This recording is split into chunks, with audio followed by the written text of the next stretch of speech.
How's it going, everybody? Wildman Wes here. And I'm F.A. And welcome to What's Your Poison's 24 Beers of Christmas, where we review 24 beers from the Iowa Craft Beer Tent of their Advent beer calendar, and we decide whether or not they make the naughty or the nice list. If this is your first time being here, welcome to the show. We hope you enjoy it and stick around for more content. Oh, man. So many beers and so little time. We just gotta pop this open. Number 19, day 19. Box is almost done. I see a little silhouette of a can. Exile Raspberry Bohemian. Didn't we just do like a berry beer? So, I have reviewed this before in a Beer Versus episode. This one, not bad. Exile has fairly decent beers. This one, not so Christmassy, but I know. Hey, just work with me here. No, I'm down. I want to try it. I'm excited. Here. Yes. This one beat out the Tallgrass Raspberry Jam beer that I did on a Beer Versus. Really? Yeah. Not by much, but enough. And it has a very nice sour texture. I was going to say, because Tallgrass has a pretty good reputation with me in particular. Tallgrass Triumphant is a pretty fantastic beer in general. The brewery itself has been around for a long time. I'd be really impressed to see that something like this would come through. But it is a style that I'm not familiar with Tallgrass. So, in general, speaking of talking about what it's been up against before, I'm very curious to see how it holds up. The description on this is sour ale with raspberries. Makes sense. And when I mentioned about the Beer Versus between Bohemian and the Raspberry Jam from Tallgrass, when I said that this one beat Tallgrass, it wasn't by much. It was very close. Okay. All right. So that's the little sniff. You're going to get a lot of raspberry. Raspberry. This almost smells just like yesterday. Yeah. Honestly, I'm quite surprised that the two beers, who probably had no correlation with each other, via communication of being like, "Hey, what beer are you putting in the calendar? Hey, what beer are you putting in?" I'm sure that they were just like, "This is what we're putting in the calendar." I'm really surprised, honestly, that they're so similar. After smelling this, do a 3 sniff and tell me that this does not smell exactly like Oswego Brewing Company's Pickin' Raspberries. I mean, it's hard to really differentiate a raspberry beer in general. But this one literally smells exactly like it. And I remember loving the Pickin' series from Oswego, and I wish they were still around.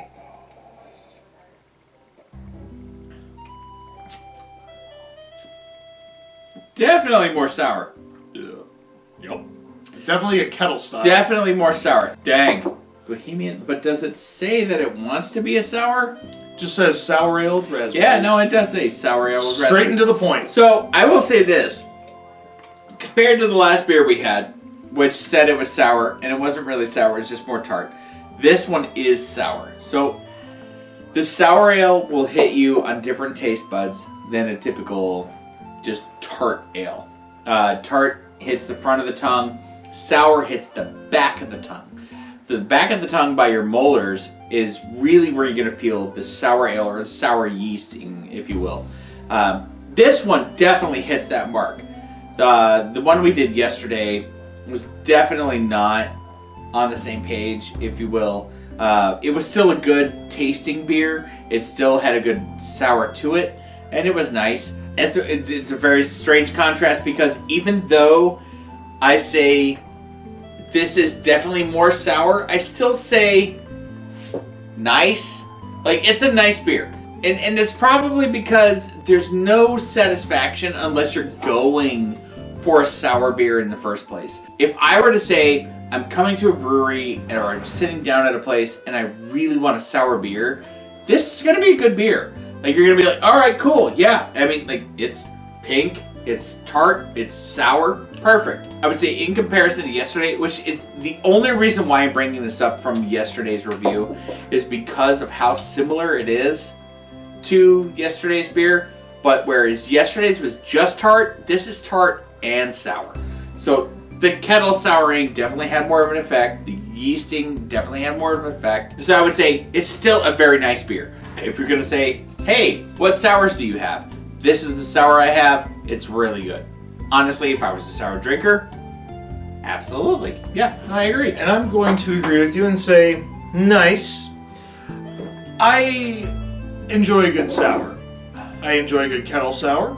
This one, as I mentioned, as much as I appreciate what they do, I was a big fan of Oswego Brewing Company when they were around. Unfortunately, they're not due to a lot of things from, we'll just say it, COVID. COVID really screwed a lot of breweries. They did. And this definitely feels like picking raspberries.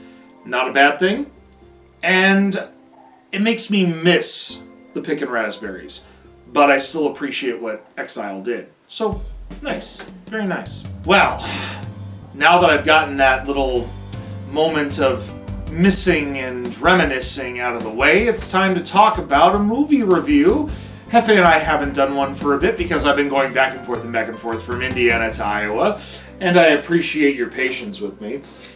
I'm going to take the reins on this one because, especially after the review that we did on the Family Guy 2025 episode. Yeah, no, well, I'll get to that in a bit.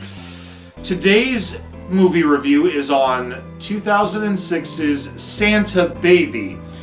Once again, we have a carbon copy movie about someone who is just all over the place, wanting to be very business-oriented, wanting to focus on everything in front of them, but it turns out that their dad is none other than Santa Claus, and they want to do something better for their family and for their business and for themselves, and they want to pretty much, what's the word I'm looking for, change the North Pole and change everything in it. And they see that they bit off more than they can chew. I am just leaving it at that because this is going to be a short and sweet episode. This movie, literally, I'm just going to go ahead and say it. If you took the 80s movie, Santa Claus the Movie with David Huddleston, and you took Santa Claus 2 with that whole automation and robot Santa, you put them in a blender, you get this movie.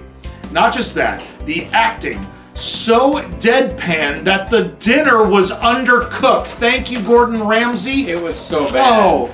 Oh my goodness. Like, we tried. We went through. We did try.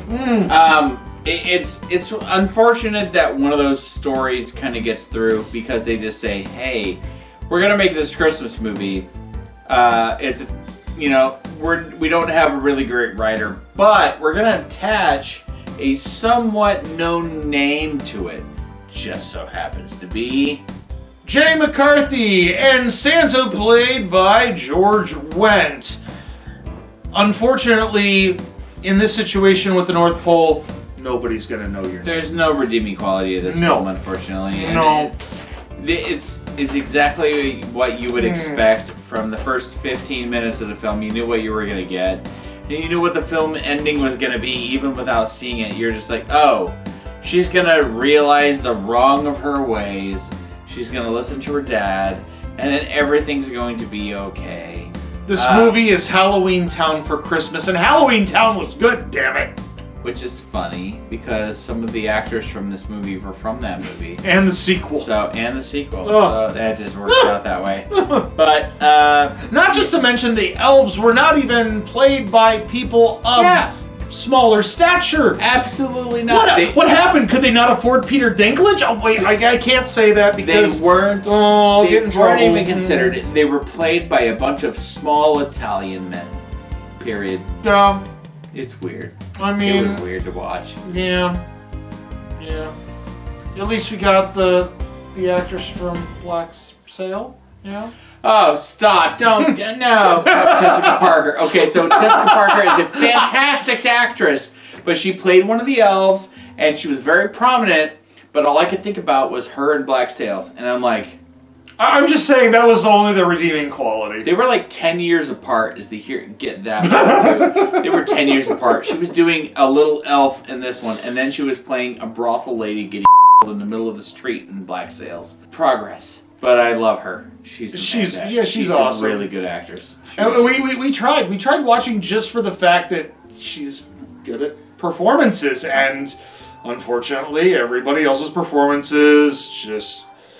No beer in the world could have kept us from stopping this movie.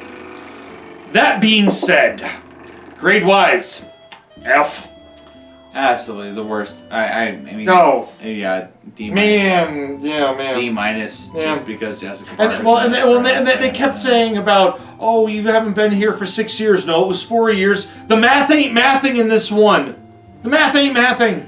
Make it make sense. The script just did not help itself. It really no. No, an ABC Family has done some really fairly decent movies in their time. This is 2006. How'd you mess this one up? To the point where you even made a sequel. I don't even want to watch the sequel. Not gonna. No, not gonna. Not even if you paid me. No, I mean, if you paid me. Seasonal depression will override that money any day of the week. Fair enough. Well, we hope you enjoyed our review of the beer and the movie. If you agree with us on both or not, hey, we understand. Because I guarantee it's very difficult to stay afloat when you cross the House of Mouse. So, we hope you at least subscribe to keep us alive. Check out Beer You, Beer Me. That way, if I get canceled, I'll just hop over there. We'll drink some more beer. Other than that, check out Beard Wizard Man. And stay tuned for more episodes of What's Your Poison's 24 Beers of Christmas. Here, you're out. Sharing is caring. I drank it all. Sharing is caring because we're commiserating on this, alright? See you soon.